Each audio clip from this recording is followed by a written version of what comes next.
అందరికీ నమస్తే. ఆంధ్రప్రభకు స్వాగతం. నేను సంతోషి.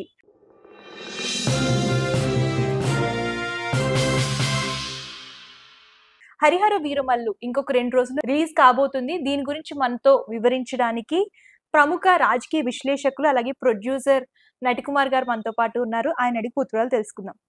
నమస్తే సార్. నమస్తే. సార్, హరిహర వీరమల్లు సో నిన్ననే ప్రీ రిలీజ్ ఈవెంట్ కూడా జరిగింది. సో పవన్ కళ్యాణ్ గారు ఎప్పుడు అంటే ఏ ఈవెంట్స్ కి అటెండ్ కారు కదా, ఏ మూవీ రిలీజ్ అయినా కూడా.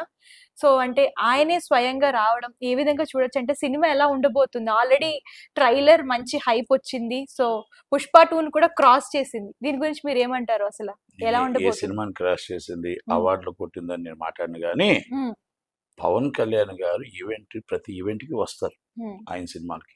కాకపోతే ప్రెస్ మీట్ అనేది ఎప్పుడు పెట్టలేదు, ఇప్పుడే ఫస్ట్ టైం పెట్టారు. అంటే ఆయన ఒకటి ఏమంటే సినిమాని కొంతమంది నెగిటివ్ చేసి ట్రోల్ చేసి కొంచెం సినిమాని ఇబ్బంది పెట్టాలని చూస్తుంటే ఆ నిర్మాతకి సపోర్ట్గా ఆయన సినిమాని ఆయన ప్రమోట్ చేయడానికి నిలబడటానికి ఆయన నిన్నటి నుంచి కంటిన్యూ నేను ఇక్కడ అయ్యిందాకా సినిమా రిలీజ్ అయిన దాకా ఉంటాను అని చెప్పి 23వ తారీఖు నాడు రేపు 9:30కి షో పడుతుంది ప్రీమియర్ షో. 24వ తారీఖు నాడు సినిమా మొత్తం ప్రపంచవ్యాప్తంగా రిలీజ్ అవుతుంది. కనుక ఇది పండగ వాతావరణం. ఈ సినిమాని అవార్డుల కోసమో రివార్డుల కోసమో సినిమా చేయలేదు, నా ఫ్యాన్స్ హిట్ కోసం సినిమా చేశాను.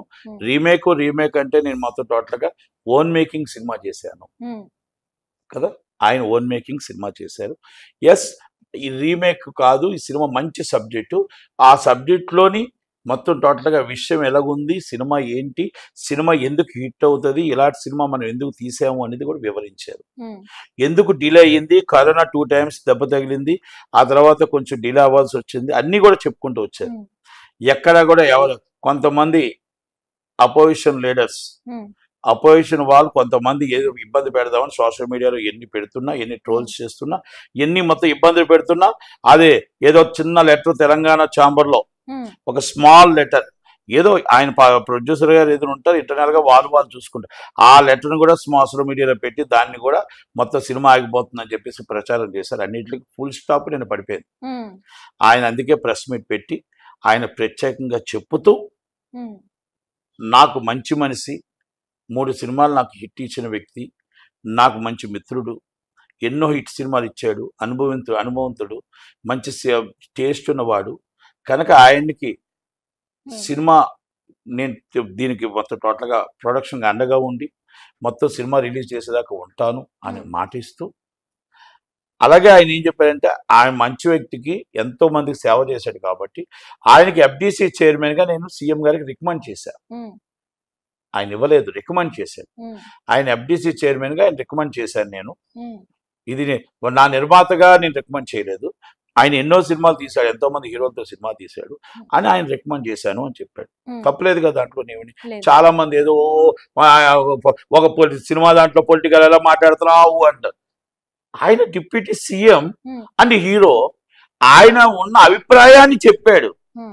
నీ అభిప్రాయాన్ని ఆయన చెప్పొద్దు, ఆయన అభిప్రాయాన్ని చెప్పాడు. నా అభిప్రాయం ఇది, మంచి వ్యక్తి, ఆయన FDC చైర్మన్గా నేను రికమెండ్ చేశాను అని చెప్పాడు. అంతే తప్ప ఇవ్వాలా వద్దా అనేది క్యాబినెట్ నిర్ణయం, ఇవ్వాలా వద్దా సీఎం గారు డిప్యూటీ సీఎం గారు నిర్ణయం.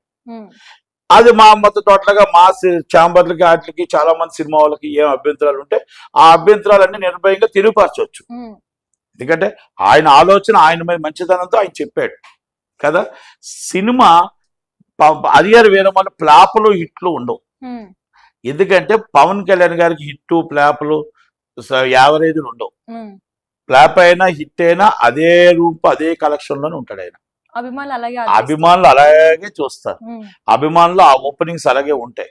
చాలా మంది వైసీపీ వాళ్ళు పెడుతున్న పోస్టులన్నింటికి కూడా కరెక్ట్ గా జవాబు ఇచ్చారు ఆంధ్రప్రదేశ్ ప్రజలు అందరూ. ఆల్రెడీ సినిమా థియేటర్స్ రేపు 9:30 అంటే ఎల్లుండి ఫుల్స్ అయిపోయాయి.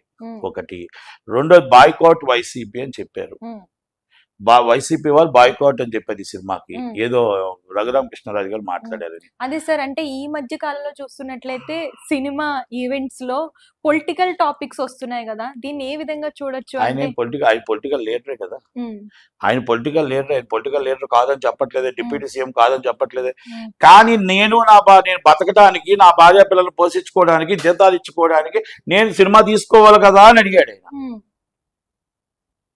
మీలాగా మాకు ఆస్తులు లేవు, ఉమ్, మీలాగా మేము రాజకీయంగా సంపాదించుకోలేదు, ఆ అలవాటు మాకు లేదు.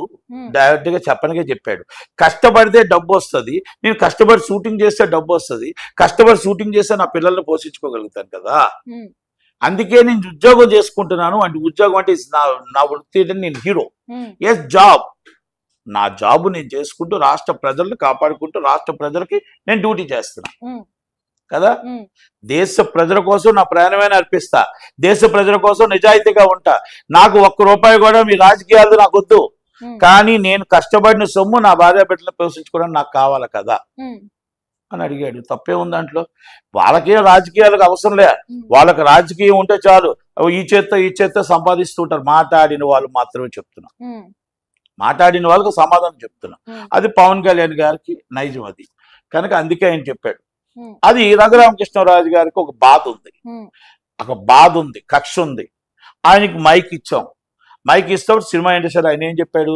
సినిమా కోసం మాట్లాడుతూ చెప్పాడు. ఉమ్, దాన్ని కొంతమంది ఔరంగజేబు అంటే జగన్మోహన్ రెడ్డి గారు, ఇప్పుడు అది కాదు, ఆయన ఏదో చెప్తే నువ్వెందుకు కదా ఏదో ఉరుక్కుపడతారు. ఉమ్, ఓకే, పడ్డారు. ఆయనకి ఆ మాట అంటానుకో ఏమంటానికైనా ఆయనకి రైట్ ఎందుకు ఉందంటే, ఉమ్, ఆ 5 సంవత్సరాలు ఆయన చంపడానికి ప్రయత్నించారు, టార్చర్ చేశారు, నానా బాధలు పడ్డారు. 5 సంవత్సరాలు ఊర్లోకి రానివ్వలేదు, ఆయన నియోజకవర్గం ఎంపీగా ఉన్న నియోజకవర్గం రానివ్వలేదు, కష్టాలు పెట్టారు, బాధలు పెట్టారు, చంపడానికి ప్రయత్నం చేశారు. ఉమ్, ఆ బాధతో ఆయన మాట్లాడుండొచ్చు. ఉమ్, అందుకే అన్నాడు, నా శాపమే నీకు 11 సీట్లు, ఉమ్, నా కష్టమే నీకు 11 సీట్లు. తప్పే ఉంది దాంట్లో? ఆయన మాట్లాడినట్టు తప్పేం లేదు కదా. ఆయన పడ్డ టార్చర్ని ఈ విధంగా ఆయన అవరంగా సినిమా కోసం మాట్లాడితే, లేదు నన్నే అన్నారు, మా వైసీపీ వాళ్ళు అన్నారంటే ఇదేంటిది? ఉమ్, అంటే సినిమా వాళ్ళు కూడా అనకూడదా? తగ్గేదే లేదని మీరు అంటారు, ఉమ్, రఫా అని మీరు అంటారు, కానీ ఆయన సినిమా డైరెక్షన్ కొట్టకూడదు. ఉమ్, సినిమా డైరెక్టర్ మమ్మల్ని కొట్టారు, మమ్మల్ని చూసుకుంటారంటే అలా ఇదేదో బాగుంది కదా. అందుకనే జగన్మోహన్ రెడ్డి గారు కానీ వాళ్ళు ఎవరైనా అభిమానులు కానీ ఉమ్, బాయ్కోట్ వద్దు ఆయన అనలేదు. ఉమ్, మీరు బాయ్కోట్ చేయకపోతే వచ్చి సినిమా చూస్తారా? చూడరు కదా. ఆయన మీకు అపోజిషన్ లేరు కదా, సినిమా చూడరు. పోనీ బాయ్కాట్ చేసినా మీ సినిమా అంటే మీ ఓట్లు మీ టికెట్లు మాకు తెగవు. ఉమ్, బాయ్కాట్ మీరు చేసుకున్నారు, ప్రజలు మిమ్మల్ని బాయ్కాట్ చేశారు, ఉమ్, అందుకే మిమ్మల్ని మీరు బాయ్కాట్ చేసుకుంటున్నారు. ప్రజలు మిమ్మల్ని బాయ్కాట్ చేశారు. పవన్ కళ్యాణ్ సినిమాని ఆల్రెడీ అందరూ ఫుల్స్ అయిపోయిన తర్వాత మీరు బాయ్కాట్ చేసేటి, ఇంకోటి చేసేటి. ప్రజలు మీ మాటను విశ్వసించలేదు, ప్రజలు మీ మాటను నమ్మలేదు, అందుకే 11 సీట్లు ఇచ్చారు. అంటే ఇవన్నీ నేనేదో కక్ష సాధింపుగా మాట్లాడట్లేదు. మీరు అడిగారు కాబట్టి దాని హరిహర వీరమల్ల కోసం కక్ష సాధింపు ఆయన ఎందుకు ప్రెస్ మీట్ పెట్టాల్సి వచ్చింది అంటే ఇవన్నీ దానికి వివరణ చెప్తున్నా. ఎందుకంటే ఈ సినిమాని ఇంత నెగిటివ్ తీసుకొచ్చిన వ్యక్తులకి ఆ సినిమా నిర్మాతను కాపాడదాం, ఆ సినిమా నిర్మాత మనల్ని నమ్మి డబ్బు పెట్టాడు, ఆ సినిమా నిర్మాతకి మా ఫ్యాన్స్కు భరోసా ఇద్దాం, ప్రతి వాళ్ళు కూడా ప్రజల్లోకి తీసుకెళ్ళండి, జనాల్లోకి తీసుకెళ్ళండి, ఆ ప్రతి ఒక్కరు టికెట్ తీస్తే ఆ జనాల నిర్మాతకి వెళ్తే నిర్మాత నిలబడతాడు, నిర్మాత కాపాడుకుంటాం అని ఆ పిలుపునివ్వడం కోసం ప్రెస్ మీట్ పెట్టాడు. మంచి ఆలోచనతో ప్రెస్ మీట్ పెట్టాడు. ఫ్యాన్స్ అందరూ అర్థం చేసుకొని పెద్ద మనసుతో అందరూ కూడా ప్రతి ఒక్కరు మీ టికెట్ తీయడం కాదు, ప్రజల్లోకి తీసుకెళ్ళండి. బాగుంటే సినిమా చూడమనండి, బాగులేకపోతే బాగుంటే సినిమా రండి చూడమనండి, ప్రజల్లోకి తీసుకెళ్ళండి, ప్రజల్లో ఏంటి అనేది తీసుకెళ్ళి ప్రజల్ని థియేటర్కి వచ్చేటట్టు చేయండి. కనుక రేటు కూడా రీజనబుల్గా పెట్టారు. 250 రూపాయలు 300 రూపాయలు పెట్టారు, మళ్ళీ 150 రూపాయలు పెట్టారు. అలాగే మళ్ళీ మీకు 600 రూపాయల టికెట్ జిఎస్టీతో 700 రూపాయలు బెనిఫిట్స్ పెట్టారు. ఆల్రెడీ టికెట్స్ అన్ని కూడా ఫుల్ అయిపోయాయని చెప్పేసి టాక్ వస్తుంది. అయిపోయింది ఫుల్. ఫస్ట్ డే మొత్తం బెనిఫిట్స్ ఫస్ట్ డే ఫుల్స్ అయిపోయి సెకండ్ డే నుంచి కూడా ఆటోమేటిక్గా అయిపోతాయి, 4 ఆదివారం దాకా అయిపోతాయి. Thank you.